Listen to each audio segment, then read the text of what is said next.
Musical genres evolve over time, and it is always difficult to pinpoint exactly who created a style. And while flamenco rock or Andalusian rock is thought to have come from Spain, I think it is clear that the first band to truly embrace and embody progressive rock mixed with flamenco aspects came from Los Angeles and then moved to London in search of fame before things all came crumbling down. Join me to learn about the short-lived but forever remembered Carmen. Carmen was the brainchild of David Clark Allen, who was born in Los Angeles in 1951. His parents, Clark Allen and Margarita Cordova, were both born in the US, but his mother Margarita spent most of her childhood in Mexico City. They were actors and musical entertainers that had studied Spanish culture and flamenco in Spain.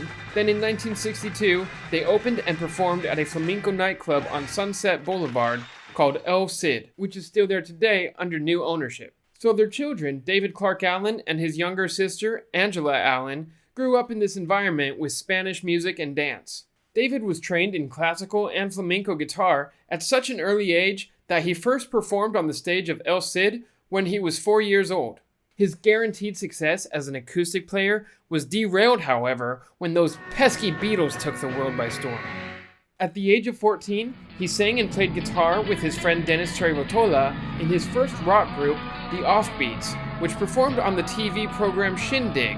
These two released several singles under different band names. As Somebody's Children, they backed the legendary actress Mae West on her albums Way Out West and Wild Christmas, with young David contributing a composition of his own to each record. David's sister Angela joined the band as a vocalist before changing their name to The Children. After that, and without Angela, David and Dennis released 8 singles with the group The Marianne, and then became a duo called Brave Butter. Eventually, David decided to combine his heritage and upbringing with his new experience in the pop rock world. Along with Dennis and his singing and dancing sister Angela, he formed the first version of Carmen in Los Angeles in July of 1970. But at that time, the band was named after the city itself and called themselves Los Angeles. A 7-piece band that also included Brian Glascock, a drummer for English progressive rock bands The Gods and Toe Fat. By 1973, the group recruited flamenco dancer Roberto Amaral, as well as Brian's younger brother John Glascock on bass guitar, and changed their name to Rose. John Glascock had also played with The Gods and Toe Fat, performing on the 2 albums by The Gods, as well as the album Imagination Lady by the British blues rock band Chicken Shack. Roberto Amaral's father was a musician and musical director for Carmen Miranda, which is also who they borrowed their name from when they decided to change it to Carmen. At least that's what I read, though it also seems likely that the band's themes and lyrics about gypsies and whatnot are also inspired by the opera of the same name. And while I'm rambling, I'm also sorry for if I'm messing up any of the name pronunciations. Roberto had started dancing flamenco when he was 15, and went to Spain a couple of years later to study for 6 months before returning to LA. Starting at the age of 19, he toured with the famous dancer Jose Greco for 4 years while working in Spain during hiatuses. He had previously danced at the Allen family's nightclub El Cid, and when he was 23, he was invited to return to LA to join Carmen as a dancer and a choreographer for the dance routines with Angela. Later, it would be discovered that he can sing as well as write, so he eventually moved from being a backing vocalist to being a lead vocalist and a co-writer.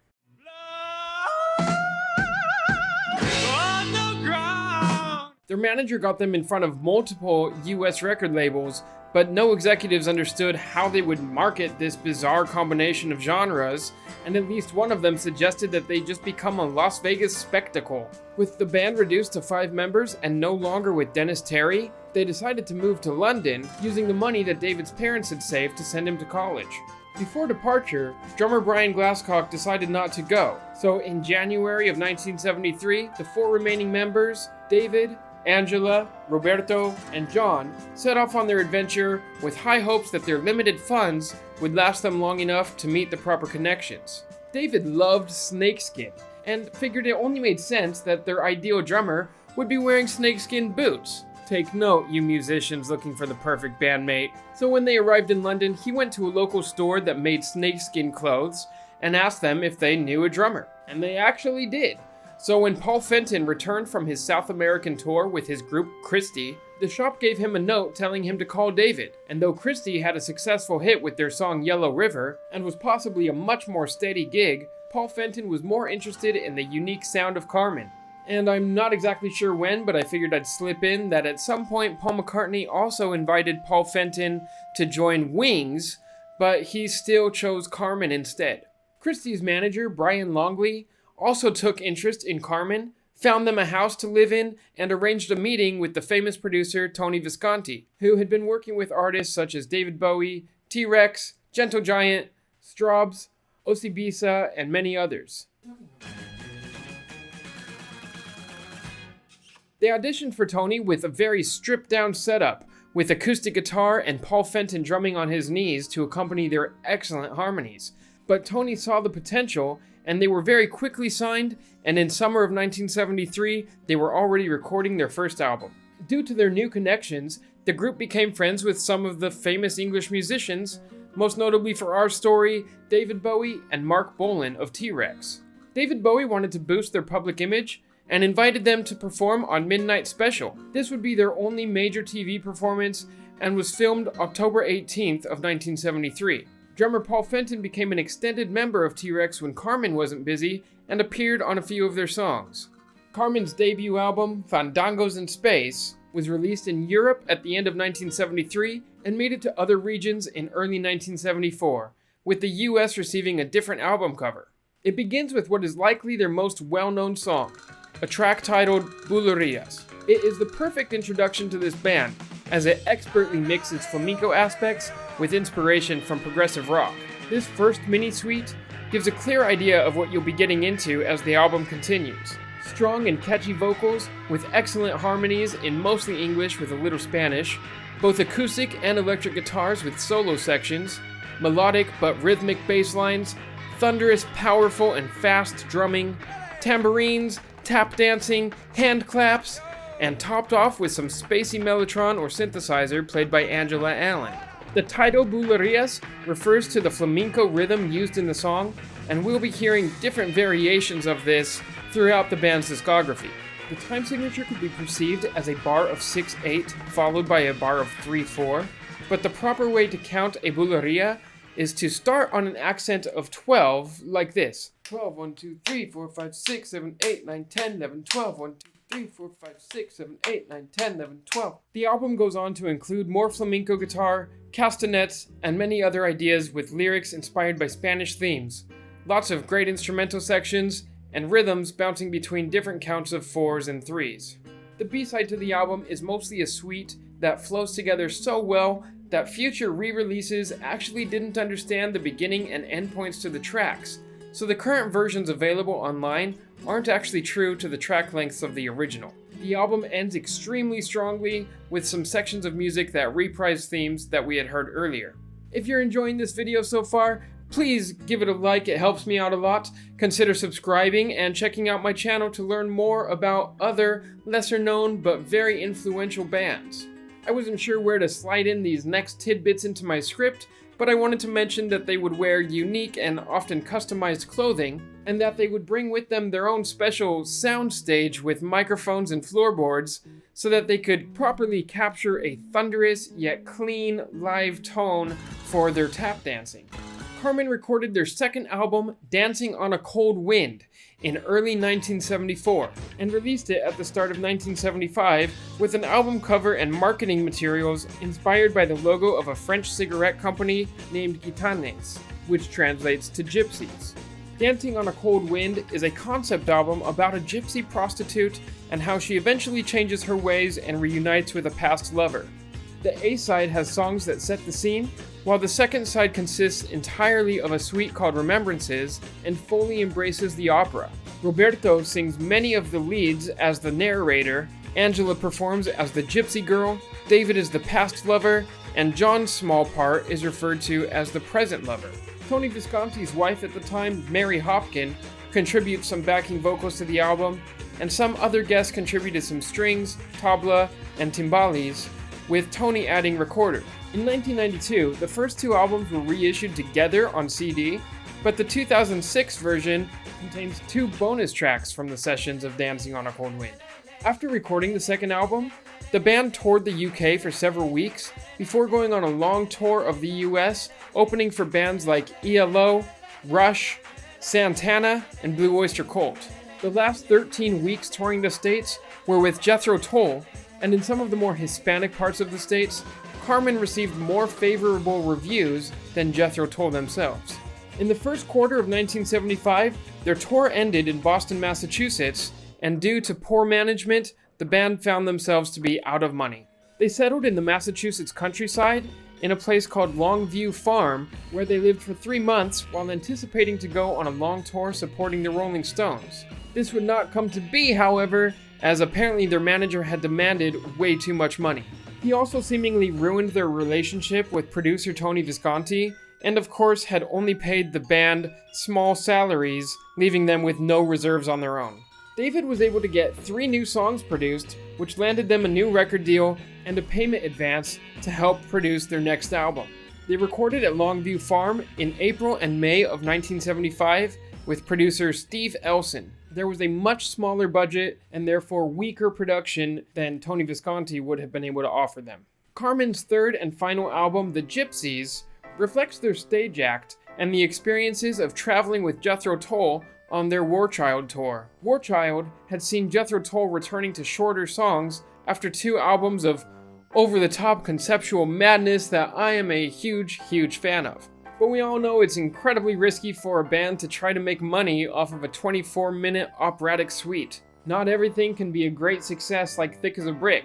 So the broke musicians in Carmen took a note from their new friends and reverted back to that good old-fashioned method of making shorter songs with a little bit more of a reliance on choruses. That isn't to say that The Gypsies isn't still a very progressive album though. Each song is still very unique and none of them follow a traditional pop song pattern. There are some heavy rockers and some very interesting ballads here. Most of the songs are under 4 minutes in length, but the intro track and the title track are sure to please the fans who crave some longer pieces. Before the album's release though, Paul Fenton had a terrible horse riding accident that severely damaged his leg, and their manager had totally abandoned them. Their new record label, Mercury Records, offered them a new manager, a replacement drummer, and was putting together a tour of Australia. But the band was feeling pretty down and didn't want to take their chances with a new manager that might just screw them over further. And Ian Anderson was trying to woo over John Glascock to join Jethro Tull, and the band decided to call it quits in July of 1975.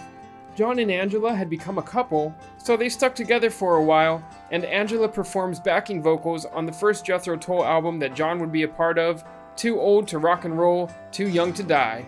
John Glascock would go on to play on 2 of my absolute favorite albums by Jethro Tull, Songs from the Wood and Heavy Horses. But unfortunately, in November of 1979, he died of a heart valve defect at the age of only 28 while in the production of Stormwatch. John played on 3 of the songs on that album, but bandleader Ian Anderson would be the one to record bass for the rest of the album. The other members of Carmen had highly praised John Glascock for his songwriting and vocal abilities and felt he could have been a bandleader on his own. The long ago loss of John Glascock is a real tragedy, and we're thankful for the recordings that we do have of him. After the demise of Carmen, Roberto went back to Spain and continued his passion for dance. He eventually returned to California and continued to sing, compose, and produce music. More recently, Roberto has been active as a painter and digital artist doing abstract art, and you can follow him on Instagram or his website, amaralstudio.com. Paul Fenton had appeared on some of T-Rex's recordings in the mid-70s, and in 1997, he formed a T-Rex tribute band with Mickey Finn called Mickey Finn's T-Rex.